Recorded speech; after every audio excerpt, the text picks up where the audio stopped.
विधायक जी, आप अपने ही सरकार पर जैसे लगातार सवाल खड़ा कर रहे हैं, लोग चर्चा कर रहे हैं कि क्या जेएमएम और कांग्रेस में सब कुछ ठीक नहीं चल रहा है? नहीं, निश्चित तौर से मुख्य मेरा सवाल था कि क्या दोनों में सब कुछ ठीक है?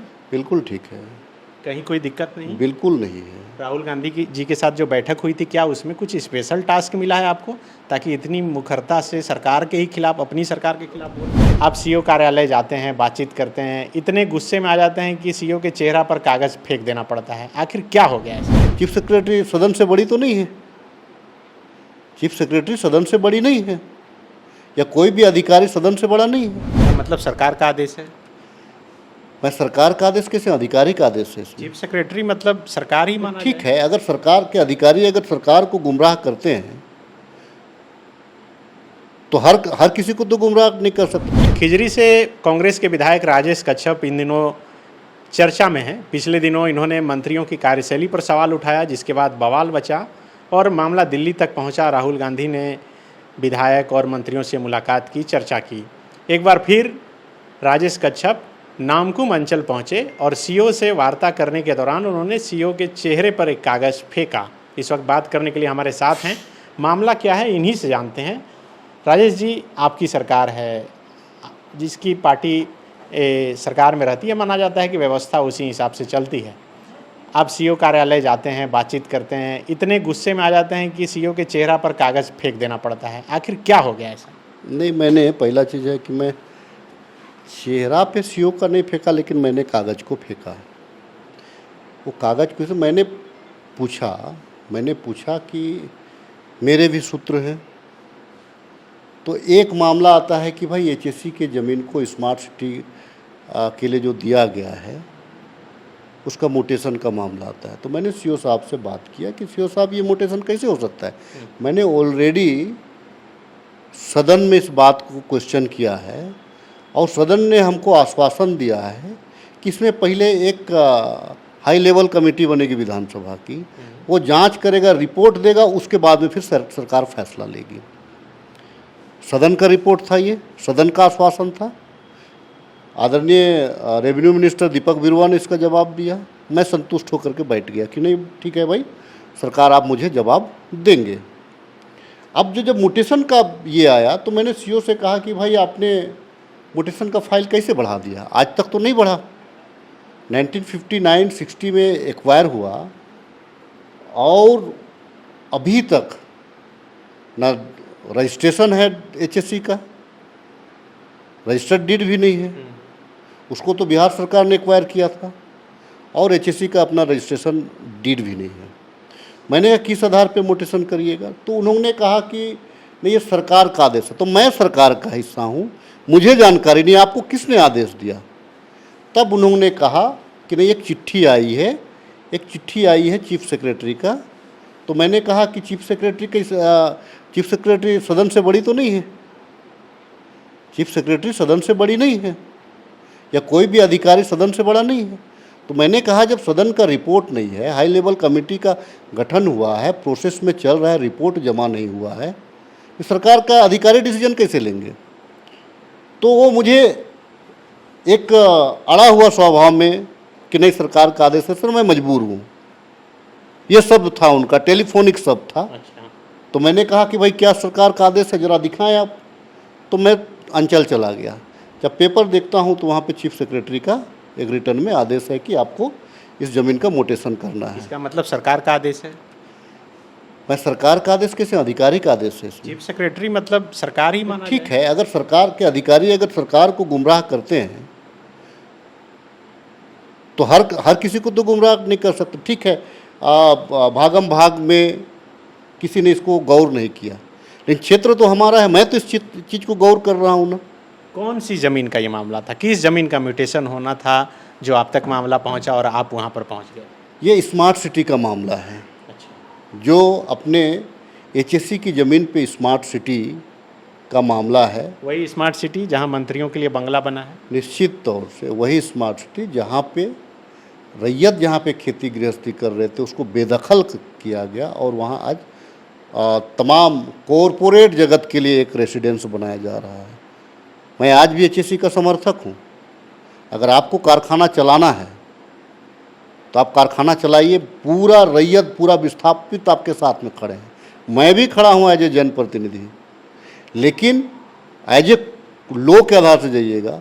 अब सुप्रीम कोर्ट का गाइडलाइन लीजिएगा, 2013 का लारा एक्ट कानून, 2013 का भूमि अधिग्रहण कानून का अगर आप बात करिएगा, जो यूपीए 2 आदरणीय सोनिया गांधी जी की अध्यक्षता में ये कानून बनी थी, उसका बात करिएगा तो सरप्लस ज़मीन को आपको रैयत को वापस करना है पहला। और जिस पर्पज़ से अगर ज़मीन का उपयोग नहीं हो रहा है और अगर वो पर्पज़ फुलफिल नहीं कर रहा है तो भी आपको ज़मीन वापस करना है, या तो दोनों चीज़ हो रहा है। एचएससी ने सरप्लस ज़मीन रखा हुआ है, एचएससी सरप्लस ज़मीन रखा हुआ है। उसके अलावा जो है कि वो जो उसका जो मकसद था हेवी इंजीनियरिंग कॉरपोरेशन लिमिटेड का, कि राज्य का सर्वांगीण विकास करना, देश का सर्वांगीण विकास करना, उसको भी फुलफिल नहीं कर रहा है। अब क्या है कि आप आईएमएम को बैठा दिए हैं यहाँ पे, आप ना जाने कितने इंस्टीट्यूट को बैठा दिए हैं यहाँ पे। अब किस बेस पे बैठा है भाई? आप तो मालिक ऐसे भी नहीं है। तो चाहे कंपनी हो चाहे व्यक्ति हो, चाहे राजा हो या रंक हो, कर्मचारी हो या अफसर हो, कानून तो सबके लिए एक है ना। हमारे लिए कोई अलग कानून नहीं होगा और सरकार के लिए कोई अलग कानून नहीं होगा, कानून तो एक है। सुप्रीम कोर्ट ने भी कड़ा इस पे एतराज़ जताया है एक मामले पे कि भाई थर्ड पार्टी ट्रांसफ़र नहीं हो सकता है। तो ये म्यूटेशन किसके लिए हो रहा था? एचएससी स्मार्ट सिटी के लिए करना चाह रहा था। एचईसी स्मार्ट सिटी के लिए एचएससी स्मार्ट सिटी के लिए। तो मालिक कितने ज़मीन का मामला था?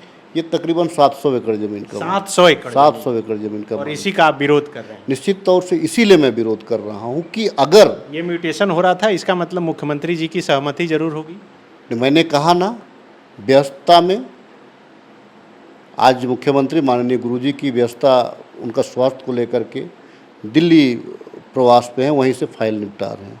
अगर मान लीजिए कि किसी कारण से आपने फाइल को अगर बढ़वा दिया और मानवीय या जिस रूप में अगर फाइल बढ़ा है, मैं उस क्षेत्र का एमएलए हूँ, अगर अधिकारी ने फाइल बढ़ाया तो मैं तो पूछूंगा कि किस आधार पे आप म्यूटेशन के लिए फाइल बढ़ाए हैं। क्या अंतिम में क्या जवाब आया? अंतिम में मैं यही जवाब चाहता हूँ कि सरप्लस ज़मीन है, जो विस्थापित हैं उनको पुनर्वास कर, यार एचएससी में ही ज़मीन दीजिए उनको, एचएससी में ही ज़मीन दीजिए। और इस जहाँ जहाँ आपने बसाने का प्रोमिस किया है वहाँ स्मार्ट सिटी नहीं, स्मार्ट विलेज दीजिए, जहाँ पे उनके लिए अस्पताल हो, उनके लिए स्कूल हो, उनके लिए रोजगार का साधन हो। और उसके बाद आप जो है ज़मीन समझौता करिएगा। 8000 एकड़ ज़मीन में मैं अडानी और अंबानी को लेने नहीं दूंगा, क्योंकि हमारे नेता राहुल गांधी जी गरीब गुरुओं की बात करते हैं। मैं भी गरीब गुरुओं की बात कर रहा हूँ। मैं भी जो विस्थापन का जो दंश झेल रहे हैं उन रैयतों को अगर इसको अगर करा दिया जाएगा तो मैं आपको बता दे रहा हूँ, राज्य में एक परंपरा बन जाएगी और अधिकारियों का मनमाना शुरू हो जाएगा और अधिकारी बेलगाम हो जाएंगे। मुख्यमंत्री से मिलेंगे इस मामले में? निश्चित तौर से मिलूंगा। मैं सदन में भी इस बात को रखूंगा और मैंने जो पुराना जो अपना सवाल लाया तो उसको दोहराऊंगा, उसका जवाब फिर से मांगूंगा, क्योंकि सदन में मेरे ही सवाल पे सदन ने कहा है, जवाब दिया है। जब मैंने पूछा कि क्या ये ज़मीन एचएससी इसका मालिक है, तो उन्होंने साफ इनकार कर दिया कि एचएससी के पास में इसका मालिकाना हक नहीं है। सदन ने स्वीकार किया है। लेकिन विधायक जी, आप अपने ही सरकार पर जैसे लगातार सवाल खड़ा कर रहे हैं, लोग चर्चा कर रहे हैं कि क्या जेएमएम और कांग्रेस में सब कुछ ठीक नहीं चल रहा है? नहीं, निश्चित तौर से मुख्यमंत्री बहुत अच्छे हैं, बहुत दर्द को समझते हैं। मुख्यमंत्री जी में एक विजन है, लेकिन विजन को हम लोग प्राप्त करेंगे। यहाँ हम स्कूल कॉलेज भी डेवलप कराएंगे। मेरा सवाल था कि क्या दोनों में सब कुछ ठीक है? बिल्कुल ठीक है, कहीं कोई दिक्कत नहीं? बिल्कुल नहीं है। राहुल गांधी जी के साथ जो बैठक हुई थी, क्या उसमें कुछ स्पेशल टास्क मिला है आपको, ताकि इतनी मुखरता से सरकार के ही खिलाफ, अपनी सरकार के खिलाफ बोल रहे हैं? ये सरकार के खिलाफ नहीं है, ये सरकार के खिलाफ नहीं है, ये व्यवस्था के खिलाफ है। व्यवस्था किसकी है? तो व्यवस्था सरकार है, हम उसको ठीक करेंगे। मैं माननीय मुख्यमंत्री जी से इस बात को रखूंगा कि विस्थापित जो रैयत हैं वे हमारे हैं, वे हमारे वोटर हैं, लोग हमारे हैं, तो लोगों की रक्षा सबसे पहले हम कैसे करेंगे। चाहे वो विस्थापन आयोग गठन करके उसको पुनर्वास कराने का बात हो, या फिर यहाँ पे इंडस्ट्रीज लगाने का बात हो। आज हमारा ही ज़मीन पे हम रेंट दे रहे हैं, इससे बड़ा दुर्भाग्य और क्या होगा। आज हमारा ही ज़मीन पे हम रेंट दे रहे हैं, हमारे ही ज़मीन को हम खरीद रहे हैं। आखिर बिहार सरकार ने एक्वायर किया तो सरकार की ज़मीन हुई, जब राज्य अलग हुआ तो अप्रूपी जो लैंड है वो राज्य सरकार के पास ही आ गया। तो आज जब म्यूटेशन नहीं हुआ है तो एचएससी मेरे पीछे भागे ना, मैं एचएससी के पीछे क्यों भाग रहा हूँ। और अगर मेरा बस चले तो मैं 2 लाइन कहूँगा कि आप फैक्ट्री चलाओ, उद्योग चलाओ, रोजगार दो। विस्थापितों को आपने बेरोजगार कर दिया है, ज़मीन भी छीन लिया, रोजगार भी छीन लिया, एचएससी को भी बंद कर रहे हैं। तो एचएससी का ज़मीन जो एक्वायर हुआ है किन के लिए है? क्या सरकार के अधिकारियों का दलाली के लिए है ये? तो ये दलाली नहीं चलेगी। तो आपके विरोध के बाद क्या म्यूटेशन रुक गया कि प्रोसेस चल रहा है? देखिए, अगर म्यूटेशन नहीं रुकेगा तो जो अधिकारी म्यूटेशन करेगा उसको मैं हाई कोर्ट भी खींच के ले जाऊंगा, सुप्रीम कोर्ट भी खींच के ले जाऊंगा, और उसकी नौकरी उसको जवाब फिर देना पड़ेगा। चीफ सेक्रेटरी से आपकी कोई बातचीत? नहीं, बातचीत नहीं हुई है, क्योंकि चीफ सेक्रेटरी से बहुत सारे हमारे जो सेक्रेटरी हैं जो झारखंड केडर में, झारखंड में काम करें, उनके साथ तो ताल्लुकात रहता है, क्योंकि कोई ना कोई विभाग के वो सेक्रेटरी होते हैं तो उनके साथ बातचीत होती है। एक्चुअली वर्तमान चीफ सेक्रेटरी हैं, क्योंकि वरीयता के आधार से लोग आते हैं, ये सेंट्रल ये में पोस्टिंग, तो सेंट्रल से डायरेक्ट आई तो ताल्लुकात वैसे बन नहीं पाए हैं। ना हमारी भावना को समझ पा रही है, ना मैं उसकी सोच को समझ पा रहा हूँ। अगर ताल्लुकात होते तो मैं टेलीफोनिक भी बात कर लेता कि मामला इस प्रकार से है, आप यहाँ पे ऐसे ना करें। मतलब आपकी भावना ना मंत्री समझ पा रहे हैं ना चीफ सेक्रेटरी समझ पा रहे हैं? नहीं, अभी तक बात को नहीं रखा है। अभी तो अचानक से आनंद फानन में मुझे जब सीओ जब नहीं मानने लगा तब मैं आनंद फानन में गया वहाँ पे। तो उन्होंने पेपर दिखाया जिसमें लिखा हुआ है, कोई मतलब नहीं उस पेपर का। अगर सरकार को करना है तो कैबिनेट में हमसे बहस करें। अगर जो है विभागीय मंत्री हो, नगर विकास हो, या आपका रेवेन्यू मिनिस्टर हो, अगर हमारी बातों पे अगर उनको एतराज़ है तो मैं भी अपना जवाब देने के लिए तैयार हूँ। हमारे सवाल तो पहले भी रखा हुआ है, आप उस सवाल का मुझे जवाब दे दे, मौखिक दे दे, रिटर्न में दे दे। अच्छा, दिल्ली में जो बैठक हुई राहुल गांधी जी के साथ, उसमें क्या कुछ बातें निकल कर आई? राहुल गांधी जी ने स्पष्ट कहा कि सभी विधायक, चाहे मंत्री हो या विधायक हो, समान हैं, एक दूसरे का सम्मान करें, एक दूसरे को लेकर चलो और जनता का हित में काम करें, और कार्यकर्ता और विधायक और मंत्री के बीच में जो दूरियां जो मीडिया के माध्यम से नज़र आ रहा है उसको पाटने का काम करें, और कार्यकर्ता की भावना का ख्याल रखें। कहने का मतलब है डेवलपमेंट, कहीं रोड बनाना है, अगर कोई कार्यकर्ता हमारे पास आ जाता है तो उसको हमको गंभीरतापूर्वक लेना है।